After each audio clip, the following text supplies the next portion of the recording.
Wherever you go, whatever you do, throw a little at it. Omax, Vest and Briefs. புதுக்கோட்டையில் அதிக வட்டியை பெற்றுத் தருவதாக கூறி பொதுமக்களிடம் 20 கோடி ரூபாய் அளவிற்கு பண மோசடி செய்துள்ள தாவேக மாவட்ட நிர்வாகியை காவல்துறையினர் கைது செய்துள்ளனர்.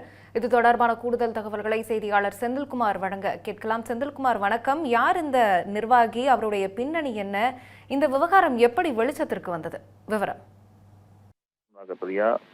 அதிக வட்டி தருவதாக கூறி புதுக்கோட்டையில் 100 பேருக்கும் மேலாக 25 கோடி ரூபாய் பணத்தை பெற்றுக்கொண்டு மோசடி செய்த தமிழக வெற்றி கழக மத்திய மாவட்ட செயற்குழு உறுப்பினரான சரவணனை மாவட்ட குற்றப்பிடி போலீசார் கைது செய்துள்ளனர். புதுக்கோட்டை மாநகராட்சிக்கு உட்பட்ட திருப்பூர் பகுதியை சேர்ந்தவர் தான் சரவணன். இவர் தமிழக வெற்றி கழகத்தில் மத்திய மாவட்ட செயற்குழு உறுப்பினராக உள்ளார். இவர் கடந்த பல ஆண்டுகளாக புதுக்கோட்டையில் உள்ள முக்கிய பிரமுகர்களுக்கு வட்டிக்கு கடன் கொடுப்பவர்கள் ஆகியோரிடம் பல்வேறு காரணங்கள் கூறி, அதாவது பணம் 1 லட்சம் கொடுத்தால் அதிக வட்டி தருவதாக கூறி, இது போன்று அதே மாதிரி வெளிநாட்டில் சென்று நகைகளை வாங்கி வந்து தருவதாகவும், ஷேர் மார்க்கெட்டில் போட்டால் இவர் பணம் லாபம் கிடைக்கும் என்று முக்கிய பிரமுகர்களிடம் அவர்களது மூளையை கழுவி அவர்களிடம் 100 பேரிடம் 1 லட்சம் முதல் கிட்டத்தட்ட 80 லட்சம் வரை பணம் பெற்று வட்டி தருவதாக கூறி ஏமாற்றியுள்ளார். இந்நிலையில் இவர் பணம் கொடுத்து வட்டிக்கு தந்தவர்கள் இவரை 15 நாட்களுக்கு முன்பு தொலைபேசியில் தொடர்பு கொண்ட போது அவரது செல்போன் சுவிட்ச் ஆஃப் ஆகியிருந்தது.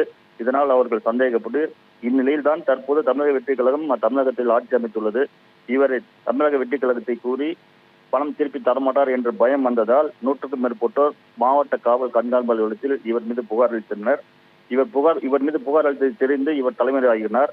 இவரை குறித்து போலீசார் பல 15 ஆண்டுகளாக தேடி வந்தனர். இவர் பல்வேறு மாநிலங்களில் இருப்பதாகவும் தகவல் வெளியானது.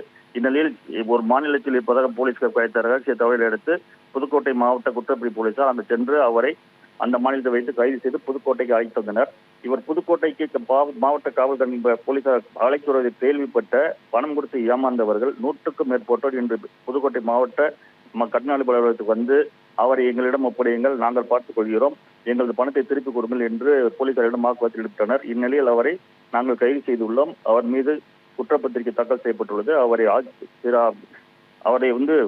ஆஜர்படுத்தி சிறையில் அழைத்து பின்னர் கஸ்டடியில் எடுத்து விசாரித்து உங்கள் பணத்தை பெற்றுத் தருகிறோம், அது வரைக்கும் நீங்கள் அமைதியாக இருங்கள் என்று கூறியதை தொடர்ந்து அங்கு பாதிக்கப்பட்டவர்கள் மாவட்ட கண்காணிப்பு அலுவலகத்திலிருந்து கலைந்து செல்லாமல் அங்கேயே முகாமிட்டிருப்பதால் பரபரப்பான சூழ்நிலை ஏற்பட்டுள்ளது.